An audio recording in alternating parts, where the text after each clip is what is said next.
मैं हूं अंशिका और आज मैं आपको पढ़ाऊंगी कि कैसे ब्रिटिश ईस्ट इंडिया कंपनी बनी, भारत में आई और कैसे उन्होंने अपना व्यापार शुरू किया।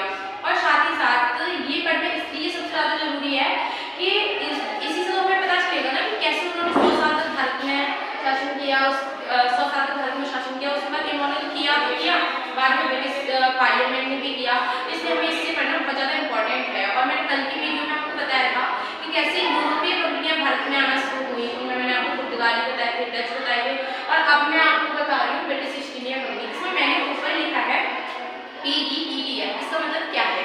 P मीन्स पुर्तगाली, यानी सबसे पहले जो आए थे कौन थे? पुर्तगाली थे। सेकंड D मीन्स डच, जो सेकंड नंबर पे आए थे वो डच थे। थर्ड E मतलब ईस्ट इंडिया कंपनी, जो कि इंग्लैंड से आई थी, तो ब्रिटिश ईस्ट इंडिया कंपनी। उसके बाद डेनिश, D से डेनिश, फिर F से फ्रेंच ईस्ट इंडिया कंपनी। ये नाम आपको इस तरीके से याद हो जाएंगे PEEDF से, तो आप इसको याद रखिएगा। PEEDF मीन्स पुर्तगाली, Dutch, east India company, Danish and French east India company. तो मैंने यहाँ पे लिखा है PEIC का फुल फॉर्म है ब्रिटिश ईस्ट इंडिया कंपनी, जिसकी स्थापना सन 1600 में हुई थी। और उस समय जो इंग्लैंड की रानी थी उनका नाम था एलिजाबेथ प्रथम, एलिजाबेथ फर्स्ट, जिनसे ब्रिटिश ईस्ट इंडिया कंपनी ने 20 साल का चार्टर लिया था और फिर वो भारत में आए थे। 31 दिसंबर को 1600 में इन्होंने 20 ईयर्स का चार्टर लिया था। देखो चार्टर ये होता है कि एक तरीके से ना एक लिखित रूप से परमिशन लेना 20 साल का। चार्टर 20 साल का ही हुआ करता है, तो उतना मतलब उस टाइम की बात मैं आपको बता रही हूँ, 20 साल का चार्टर उन्होंने लिया था। उसके बाद फर्स्ट गवर्नर ऑफ BEIC कौन थे? First governor of BEIC Thomas Roe थे। Thomas Roe was the first governor of BEIC। कुछ काफी कॉम्पिटिटिव एग्जाम से पूछा गया है, इसलिए आप लोग याद रखिएगा। देन हॉकिंस, देखो हॉकिंस मतलब एक ऐसे व्यक्ति थे जो कि पहली बार जहांगीर के दरबार में कोई अंग्रेजी व्यक्ति जो कि आए थे, उनका नाम हॉकिंस था। तो ये आप ऐसे याद रख सकते हैं, आप सबके घर में हॉकिंस कुकर है, राइट, तो उनके नाम से याद रखें, वो इन्हीं के नाम से है, ठीक है।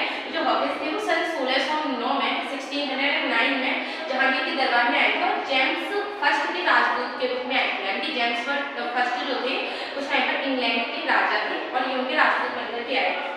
मैंने अब नीचे लिखा है red dragon. What is red dragon? ये पहला अंग्रेजी जहाज था जो भारत आया था, उसका नाम था रेड ड्रैगन। ये भी नाम आप याद रखिएगा।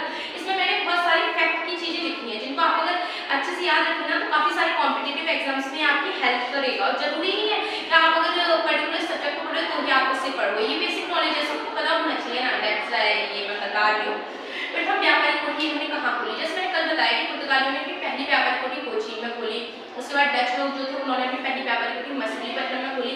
तो इन्होंने अपनी पहली कोठी जो थी, कोठी मींस फैक्ट्री, पहली फैक्ट्री इन्होंने मछलीपट्टनम में खोली, जो कि खोली थी 1611 में। और ये परमिशन इन्होंने किससे ली थी? हॉकिंस ने ली थी ना, जहांगीर से। तो 1611 में इन्होंने अपनी पहली कोठी मछलीपट्टनम में खोली थी।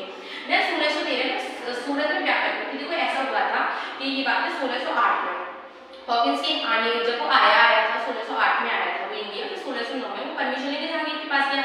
जब वो आया तो उसकी नजर में सूरत पे चाहता था कि सूरत में उसकी पहली व्यापारिक कोठी खुले, लेकिन ये नहीं हो पाया था क्योंकि सूरत में पहले से कौन थे? पुर्तगाली थे, इसलिए पॉसिबल नहीं था।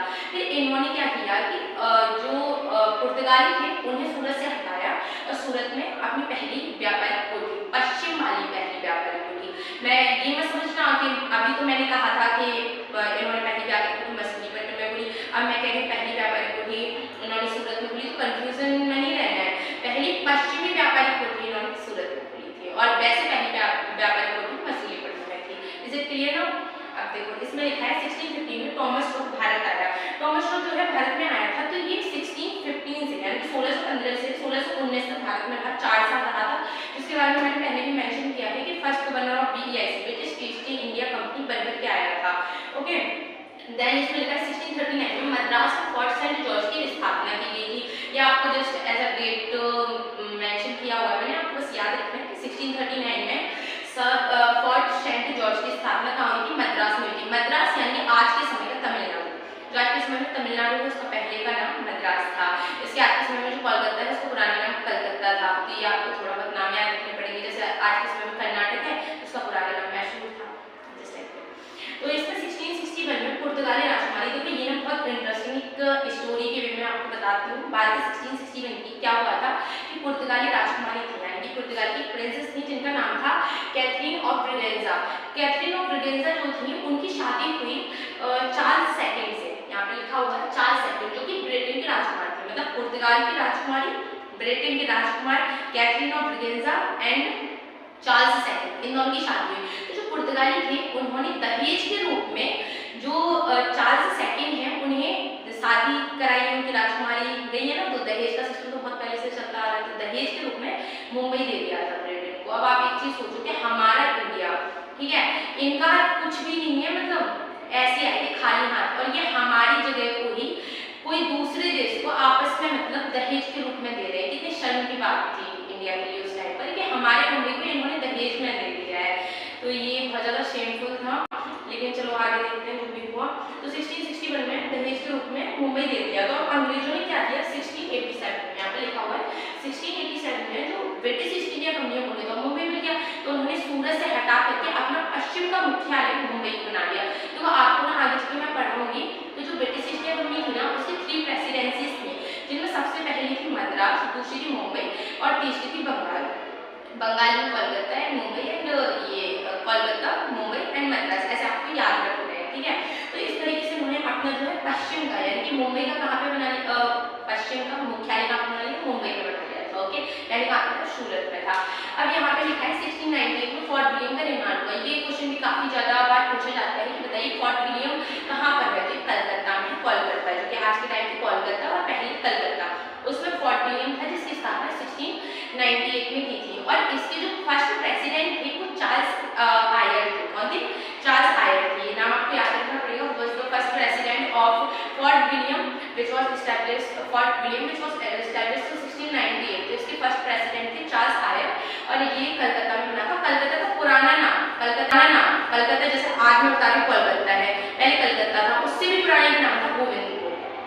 क्या नाम था, गोविंदपुर। ये याद रखना आपको, मुझे पता है थोड़ा नया आपको सुनने को मिला होगा, काफी लोगों को पता भी होगा, आई नो दिस। तो कलकत्ता का पुराना नाम गोविंदपुर था। अब ये कलकत्ता की इसकी स्थापना जॉर्ज चार्लस ने की थी, ये भी आपको याद रखना है। तो आज की क्लास में इतना ही। आज मैंने आपको only British east India company के बारे में बताया कि कैसे आई, कैसे रही। अब नेक्स्ट वीडियो में मैं आपको Danish and French east India company के बारे में बताऊंगी। उसके बाद में फिर हम पर्टिकुलरली किसी टॉपिक को, ब्रिटिश ईस्ट इंडिया कंपनी के टॉपिक को कंप्लीट करेंगे। तो ऐसे ही वीडियोस के लिए आप चैनल से जुड़े रहिए और मैं ऐसी जानकारी आपको देती रहूँगी। और अगर आपने प्रीवियस वीडियो नहीं देखा है तो जरूर देखिएगा, क्योंकि ये वीडियो आपको तभी और अच्छे से समझ आएगा। और मैंने आपको शॉर्टकट में समझाया है और मुझे नहीं लगता कि इससे हटकर इस टॉपिक से कोई और क्वेश्चन आएगा। सो अगर आपको वीडियो अच्छा लगे तो लाइक करना, चैनल को सब्सक्राइब करना। Thank you.